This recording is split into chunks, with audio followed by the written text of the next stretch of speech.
جب سورج لپیٹ لیا جائے گا اور جب تارے بے نور ہو جائیں گے اور جب پہاڑ چلائے جائیں گے اور جب بیاہنے والی اونٹنیاں یوں ہی چھوڑ دی جائیں گی اور جب وحشی جانور جمع کیے جائیں گے اور جب سمندر آگ ہو جائیں گے اور جب روحیں جسموں سے ملا دی جائیں گی اور جب اس بچی سے جو زندہ دفنا دی گئی ہو پوچھا جائے گا کہ وہ کس گناہ کے سبب قتل کر دی گئی اور جب اعمال کے دفتر کھولے جائیں گے اور جب آسمان کی کھال کھینچ لی جائے گی اور جب دوزخ کی آگ بھڑکائی جائے گی اور جب بہشت قریب لائی جائے گی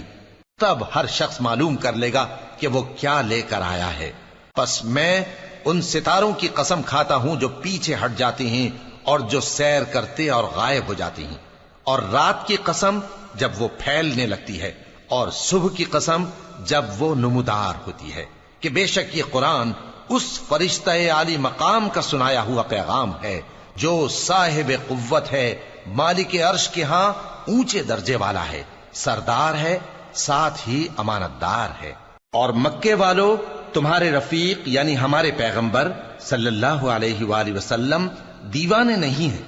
اور بے شک انہوں نے اس فرشتے کو آسمان کے کھلے کنارے پر دیکھا ہے، اور وہ غیب کی باتوں کے ظاہر کرنے میں بخیل نہیں، اور یہ کسی شیطان مردود کا کلام نہیں ہے۔ پھر تم لوگ کدھر جا رہے ہو؟